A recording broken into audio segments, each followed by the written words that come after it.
A Bíblia diz em 2 Tessalonicenses, no capítulo 2, nos versículos de 1 a 17. Irmãos, no que diz respeito à vinda de nosso Senhor Jesus Cristo e à nossa reunião com Ele, pedimos que vocês não se deixem demover facilmente de seu modo de pensar, nem fiquem perturbados, quer por espírito, quer por palavra, quer por carta, como se procedesse de nós, dando a entender que o dia do Senhor já chegou.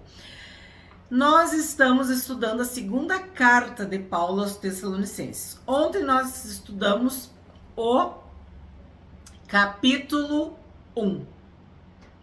Hoje, capítulo 2. Amanhã, o capítulo 3.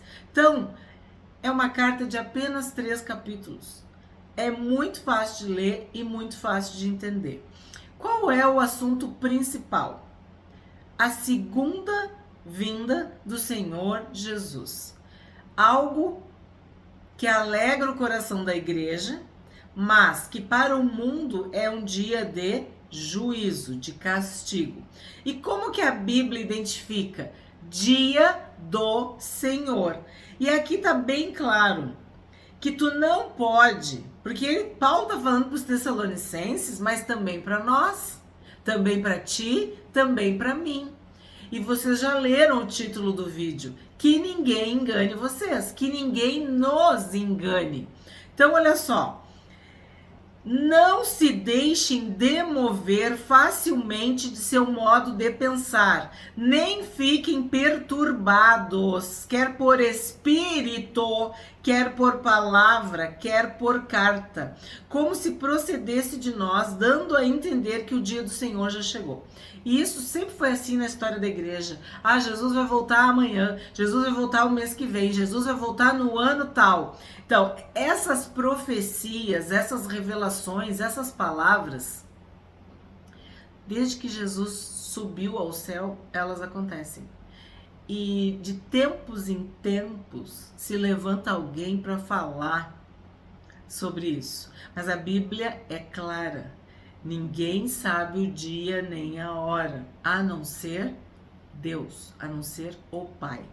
Então, nós não podemos ser enganados de nenhum jeito, de nenhuma forma. Por que nós estudamos a Bíblia? Porque a gente estuda o que a Bíblia diz, para não sermos enganados. Que ninguém engane vocês, que ninguém nos engane, que nós não sejamos enganados, que a gente tenha a fé embasada, alicerçada, enraizada na palavra de Deus, para que nada nem ninguém nos engane. 3. Ninguém, de modo nenhum, os engane, porque isto não acontecerá sem que primeiro venha a apostasia e seja revelado o homem da iniquidade, o filho da perdição. Então, nós estudamos também em Mateus. O evangelho vai ser pregado nos 4 cantos da terra, nos 4 cantos do mundo. Mas haverá a revelação do homem da iniquidade. Quem é o homem da iniquidade? O anticristo. E quem é o anticristo? A gente estudou em 1 João. Todos os que a gente está estudando agora tem todo esse sentido. Eu escolhi justamente por causa da nossa atualidade, dos últimos acontecimentos, o que tem acontecido no mundo, que faz com que muitas pessoas creiam mesmo que o Senhor Jesus está voltando na nossa geração. É uma certeza? Não, mas é uma impressão e é uma oração. Nós estamos vendo, nós estamos observando as coisas que estão acontecendo no mundo. E sim, a volta do Senhor Jesus está condicionada à revelação do homem da iniquidade. O iníquo, o anticristo, o filho da perdição. O anticristo é definido pelo apóstolo João, aquele que se levanta aquele que se levanta contra tudo que se chama Deus. Então, se vai se levantar um líder mundial apóstata, rebelde, injusto, iníquo, é óbvio que muitas pessoas seguirão. Porque Jesus falou em Mateus sobre isso também, de que a iniquidade ia se multiplicar e que o amor de muitos iria esfriar. Então, isso que Paulo está explicando aqui, ó. Jesus não vai voltar sem que antes, ou sem que primeiro venha a apostasia, a incredulidade, a rebeldia, a desobediência, a afronta, vamos dizer assim, declarada, a perseguição declarada, coisas gravíssimas contra os filhos de Deus, contra a igreja. Porque se o anticristo se levanta contra tudo que se chama Deus, nós somos chamados pelo nome do Senhor Jesus. Foi o que a gente viu no capítulo de ontem. É isso. Se tu é cristão, tu vai ser perseguido. Porque Cristo foi perseguido e ele nos avisou. E está avisando a igreja de Tessalônica em que ano? 50 depois de Cristo. Nós estamos 2025 depois de Cristo. Tu tá entendendo? Então, nós não precisamos temer e não devemos temer. Nós devemos interceder, porque o Espírito e a noiva dizem: vem. Nós devemos orar para que as pessoas se convertam. Devemos evangelizar, pregar, ensinar a Bíblia, dar a Bíblia de presente, mandar versículo, fazer tudo o que tu pode fazer para que as pessoas conheçam a verdade, para que a verdade seja revelada e manifestada. Porque sim, muitos falsos mestres, falsos profetas, falsos pastores, o espírito de engano, o espírito de erro vai aumentar e vai fazer com que muitos caiam. E muitos vão ter coceira nos ouvidos para ouvir mentiras e enganos. 4, né? O qual se opõe e se levanta contra tudo que se chama Deus, ou é objeto de culto, a ponto de assentar-se no santuário de Deus, apresentando-se como se fosse o próprio Deus. Então, o que nós vimos em 1 João? A revelação do apóstolo João. O que tu tá vendo agora em Paulo? A revelação é igual. A palavra de Deus, ela é perfeita, ela é verdadeira, ela não se contradiz, ao contrário, ela complementa. O que tu vê em Pedro? Todas, vamos dizer assim, as palavras sobre a volta do Senhor Jesus, sobre a segunda vinda do Senhor Jesus, elas se encaixam e uma vai explicando e complementando a outra. Então, essa apostasia, esse homem da iniquidade, ele se opõe e se levanta contra tudo que se chama Deus, ou é objeto de culto. O que tu tem visto ao longo dos meses e dos anos agora? Em alguns países, eles perseguem as pessoas que têm Bíblia. Eles queimam as igrejas. Se no teu celular tu tiver alguma coisa a respeito do cristianismo, a respeito de Deus, de Jesus, eles vão confiscar teu celular. E tem outros países em que tu vai ser multado, deserdado, preso, perseguido e até morto. Então, as trevas têm uma sede, uma gana de acabar com os cristãos, de acabar com o cristianismo, de acabar com a igreja. Mas isso não é possível, porque o Senhor Jesus é o Senhor da igreja. 5. E fala que vai se apresentar como o próprio Deus. Por quê? Porque ele quer a adoração. Nós temos estudado várias vezes, muitas vezes, eu não sei quantos vídeos no canal e shorts também, aqueles vídeos curtos, sobre João 10:10. O ladrão vem para roubar, matar e destruir. Mas Jesus veio para nos dar vida. E vida completa, e vida perfeita, e vida abundante, e vida eterna, e vida abençoada. Nós sabemos que Satanás, ele quer roubar a adoração. Ele quer matar os filhos e as filhas de Deus e quer destruir a igreja. Então o anticristo, ele vai também ter essa tríplice obra de querer adoração para si, de maltratar, matar, fazer mal contra os cristãos e destruir tudo que envolve a igreja. Então, roubar, matar e destruir. 5. Vocês não lembram que eu costumava lhes dizer essas coisas quando ainda estava com vocês? A mesma pergunta que o Senhor Jesus falou pros apóstolos. Então, na hora certa, vai ser tudo revelado. Mas nós temos o Espírito Santo para nos fazer lembrar. Então aqui Paulo está dizendo, vocês não lembram que eu costumava lhes dizer estas coisas quando ainda estava com vocês? E esse também é um objetivo que eu tenho, que esses vídeos vão ficar para a posteridade, que aqui nós estamos lendo a Bíblia, não é conversa desse nem conversa daquele, é o que a palavra de Deus está nos dizendo. Então a verdade, tu tá escutando a verdade. E o Espírito Santo vai te fazer lembrar na hora certa de toda a verdade. E é o Espírito Santo que nos ensina, que ministra, que nos convence, que nos revela. É o Espírito Santo de Deus. 6. E agora vocês sabem o que o detém, para que ele seja revelado a seu tempo. Então, há um tempo determinado e nada vai acontecer antes ou depois. Vai ser revelado na hora certa e no tempo determinado. 7. Porque o mistério da iniquidade já opera e aguarda somente que seja afastado aquele que agora o detém. Mistério da iniquidade.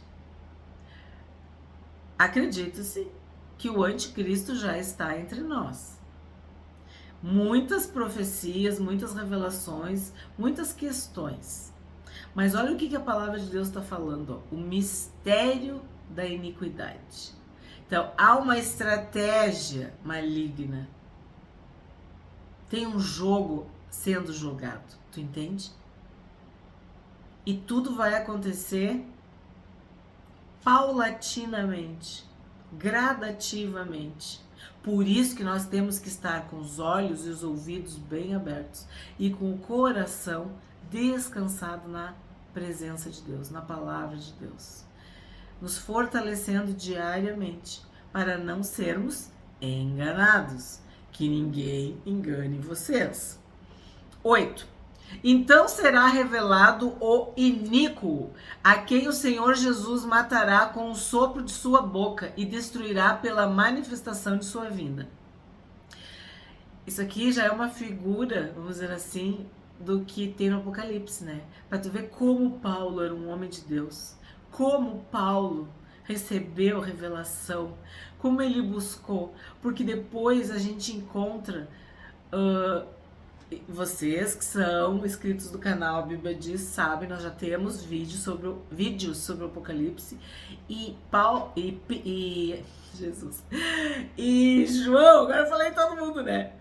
João, o apóstolo João recebe a visitação, a manifestação, a glória do Senhor Jesus ressurreto, glorificado. Então, Paulo fala 50 anos antes, porque essa carta foi escrita 50 depois de Cristo. Eu falei para vocês que o Apocalipse mais ou menos 95 ou 100 depois de Cristo. E aqui está sendo dito bem direitinho, ó, no verso 8. Então será revelado o iníquo, a quem o Senhor Jesus matará com o sopro de sua boca e destruirá pela manifestação da sua vinda. 9.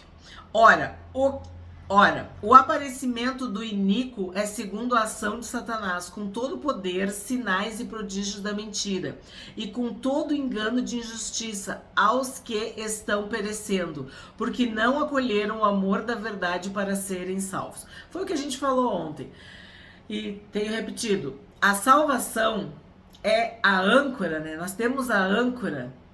A nossa alma está ancorada, nós somos salvos, nós temos o capacete da salvação, nós temos certeza, convicção.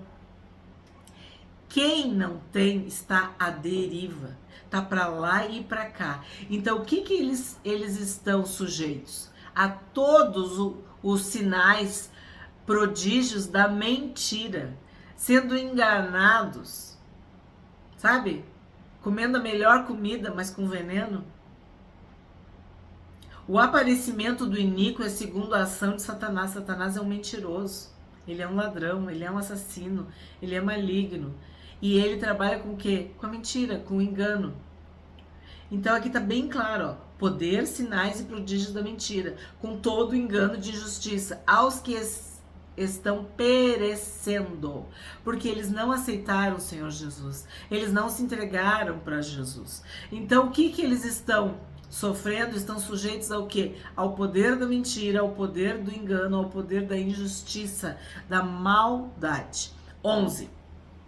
É por este motivo que Deus lhes envia a operação do erro, para darem crédito à mentira, a fim de serem condenados todos os que não creram na verdade, mas tiveram prazer na injustiça. Assim como vimos na primeira carta de João. Por isso que eu digo, ó, se vocês lerem esses últimos textos, aí vocês vão estar bem doutrinados sobre a volta do Senhor Jesus. A operação do erro, isso é outro sinal. As pessoas estão fazendo e falando e acreditando em mentiras. Estão errando. Assim, ó, é público. É notório. Tá tudo invertido. E estão tendo prazer na injustiça. Estão tendo prazer no pecado, na maldade. 13. Mas devemos sempre dar graças a Deus por vocês, irmãos amados pelo Senhor, porque Deus os escolheu desde o princípio para a salvação, pela santificação do Espírito e fé na verdade. Então aqui é o que nos segura. Nós somos salvos e nós vivemos em santidade, vivemos em santificação. E quem é que faz essa obra? É o Espírito Santo. É o Espírito Santo que nos convence do pecado, da justiça e do juízo. Então nós somos salvos, convencidos pelo Espírito Santo. Mas, com a presença dele, nós somos santificados diariamente. A nossa luz vai brilhando cada vez mais. Então, nós precisamos da fé, fortalecer a nossa fé. E como é que vem a fé? Pelo ouvir. E ouvir o quê? A palavra de Deus. E o que nos sustenta? A verdade. E o que é a verdade? A palavra de Deus. 14. Foi para isso que também Deus os chamou mediante o nosso evangelho, para que vocês alcancem a glória de nosso Senhor Jesus Cristo. Nós somos chamados para viver em santidade e aguardarmos a volta do Senhor Jesus. E sim, nós temos um chamado, nós devemos pregar o Evangelho. 15. Assim, pois, irmãos, fiquem firmes e guardem as tradições que lhes foram ensinadas, seja por palavra, seja por carta nossa.